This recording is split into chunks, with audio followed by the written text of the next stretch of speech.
Bismillahirrahmanirrahim. Assalamualaikum warahmatullahi wabarakatuh.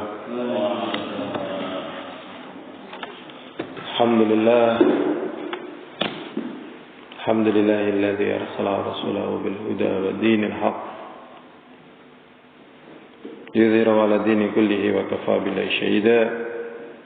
Allahumma shalli wa sallim ala Muhammadin wa ala alihi wa ashabihi wa man tabi'ahum ihsanin ila yaumiddin wa ba'd. Yang mau setoran hafalan, tafadhal. Hadis yang kemarin falyatafaddal.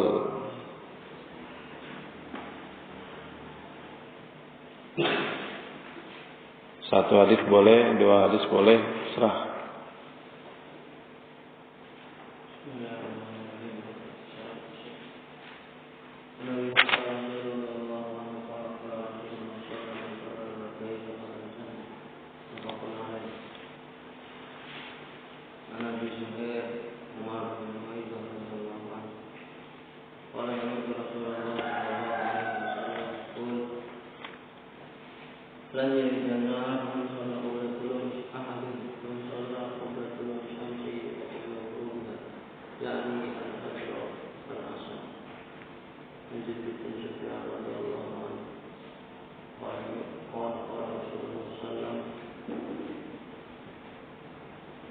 Man shalla subha fantazirna fanzur ya ibna Adam.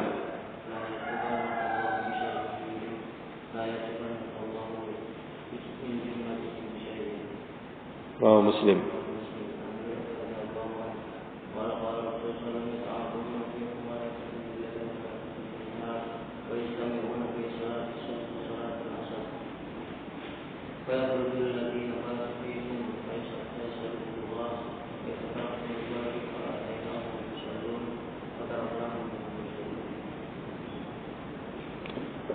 Kelas, sekarang kita lanjutkan aja ya. Hadis yang ke-1051 pada fadlu salatus subhi wal asri. Dari Jabir bin Abdullah al-Bajali radhiyallahu anhu qala kunna inda Nabi sallallahu alaihi wasallam, dahulu kami di sisi Nabi Muhammad sallallahu alaihi wasallam. Fanadhara ilal qamari lailatal badri, maka kami melihat ke bulan pada malam bulan purnama. Faqala Rasulullah sallallahu alaihi wasallam mengatakan, innakum satarawna rabbakum, sesungguhnya kalian akan melihat Rabb kalian. Kama tarawna hadzal qamara, sebagaimana kalian melihat bulan ini. La tudamuna fi ru'yatihi, janganlah kalian berdesak-desakan di dalam melihatnya. Innakum satarawna rabbakum kama tarawna hadzal qamar, sesungguhnya kalian akan melihat Rabb kalian sebagaimana kalian melihat bulan ini. Jadi yang disamakan di sini cara melihatnya. Ya.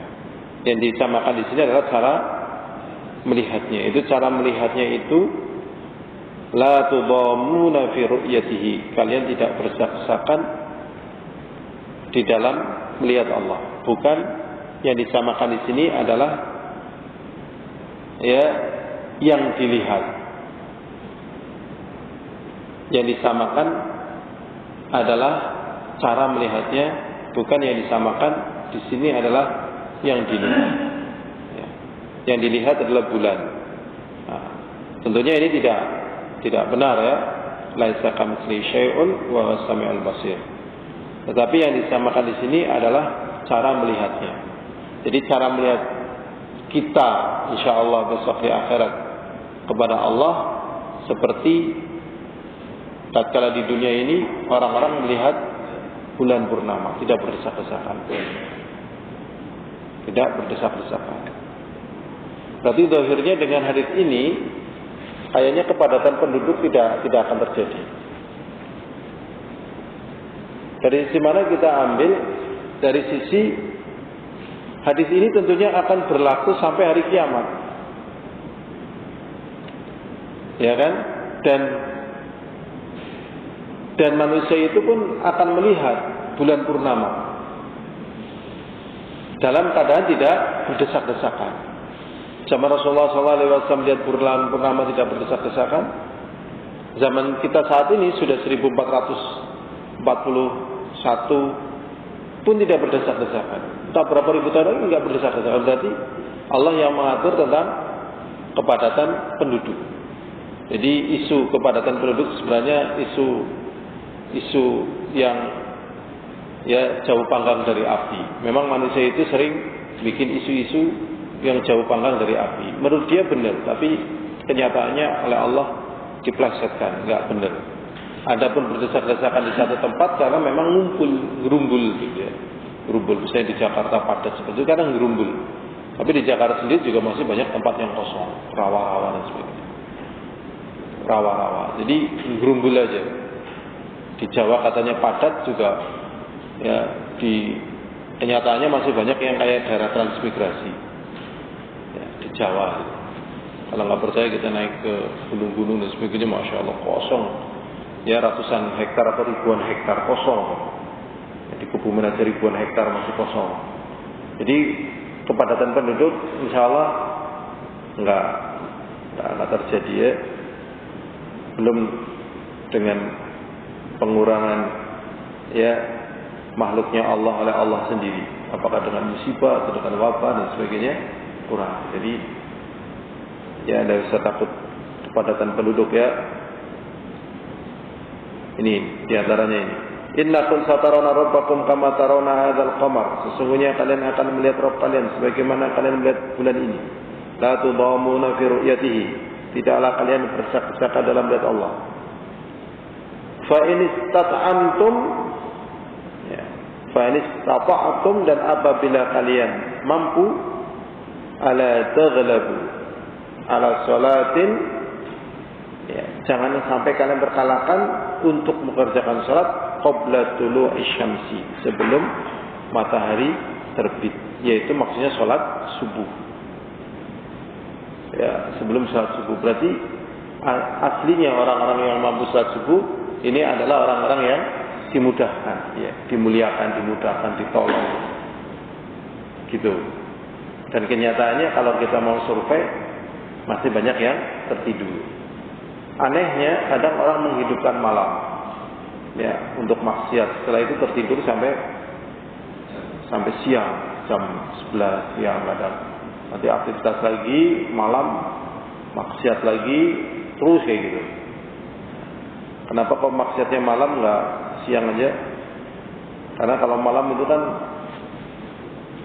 ya tidak ada semacam tuntutan bekerja, merasa kosong, sehingga nyaman maksiat di waktu malam, ya. Nyaman maksiat di waktu malam. Tapi ada juga orang yang nyaman maksiat di waktu siang. Kenapa? Karena energinya full, gitu.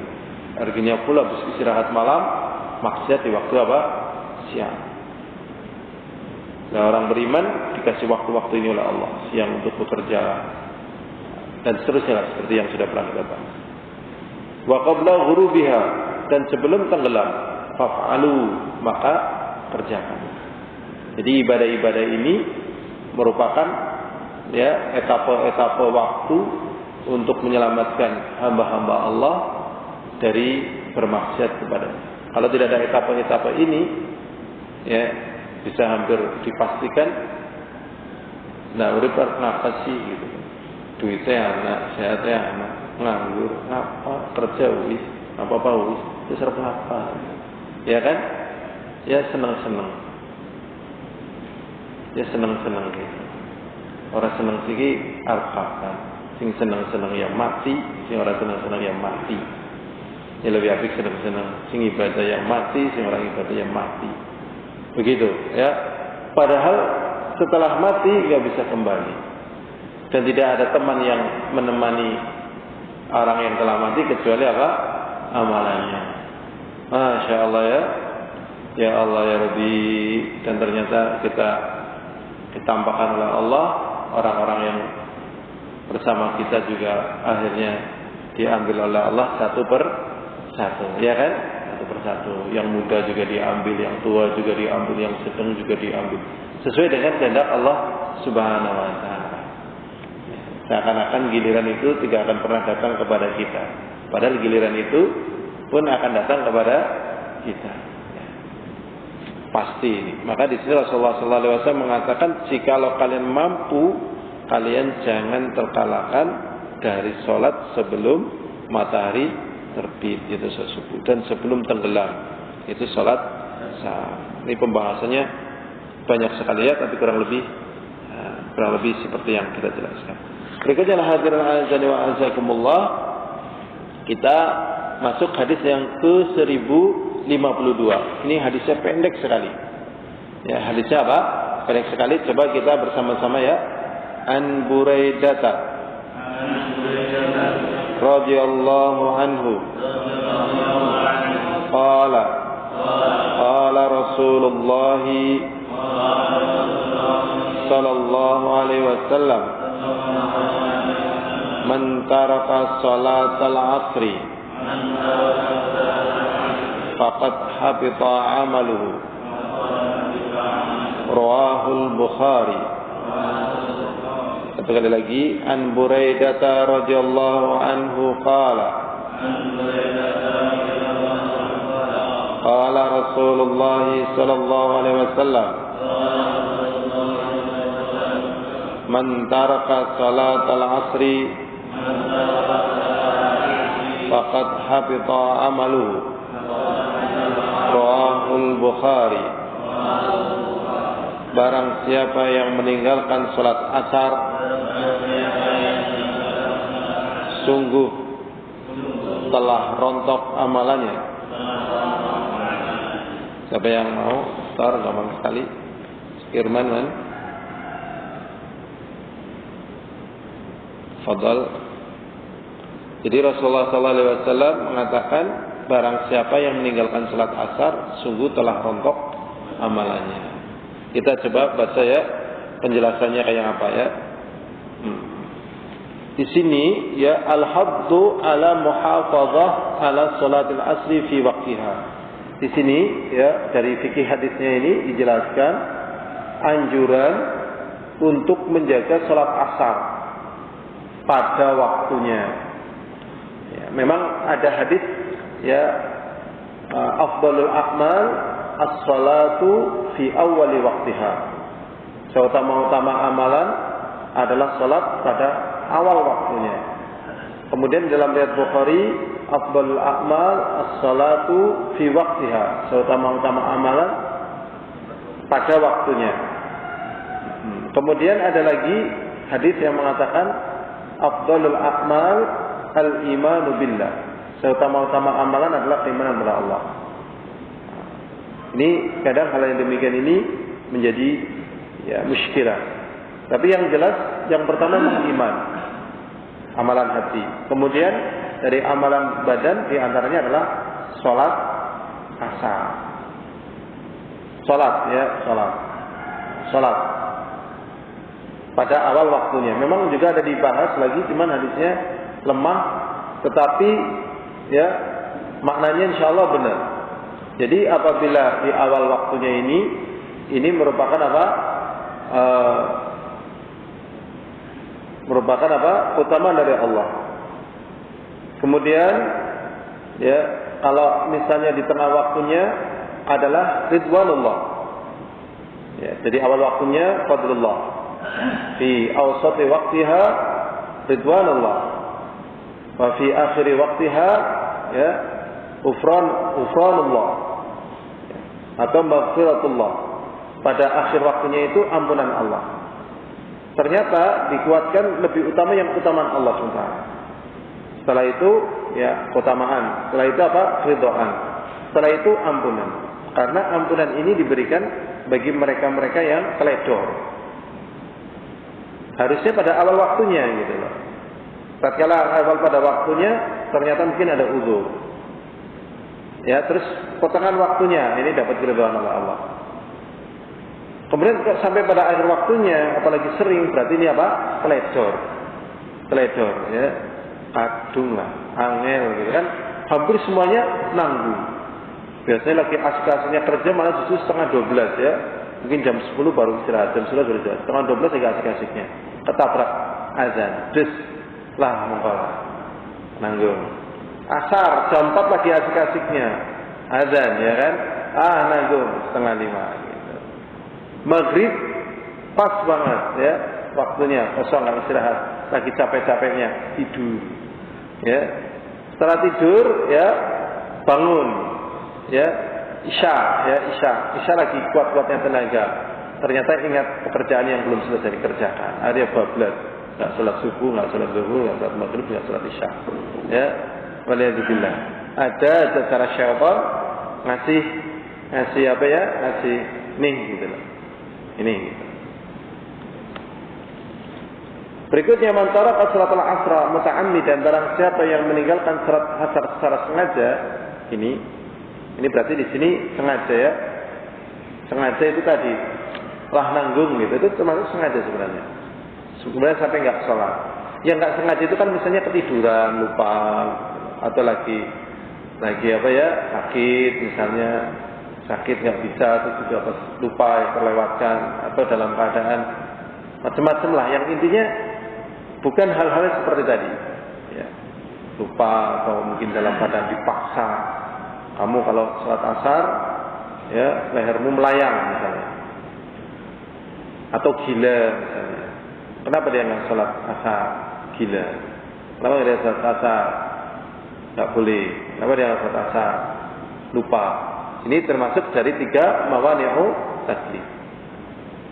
Jadi barang siapa yang ya sengaja tidak sholat asar, faqad batala ajruhu, maka sungguh telah ya batal pahalanya. Amalnya maksudnya apa? Pahalanya. Karena mungkin orang mengatakan saya sudah beramal, ya apakah hubungan amalan dengan pahala? Inti daripada amalan adalah mendatangkan apa? Pahala. Gitu. Nah kamu beramal, tapi pahalanya nggak ada, sama saja nggak beramal. Ya lebih baik nggak beramal. Kamu nggak beramal, kamu melanggar karena diperintah harus beramal, gitu. Dan kamu juga tidak dapat pahala. Man taraka salatal asr la hujjata fil hadits ala takfiri tarik shalat takasulan. Ini bukan dijadikan sebagai hujjah atas kafirnya orang yang meninggalkan salat ya karena malas. Karena malas ya. Jadi orang yang meninggalkan salat karena malas, di sini Syekh ya Salim bin Al-Hilali tidak mengkafirkannya. Di anal amra law kana kama qala man kafara tarikas salat. Jikalau perkaranya seperti yang dikatakan, barang siapa mengkafara, barang siapa yang mengkafirkan tarikas salat, orang yang meninggalkan salat, lima ikhtassat al-asr bidzalika duna salawat. Tatkala dikhususkan asar ya bidzalika duna salawat. Tanpa salat yang lain.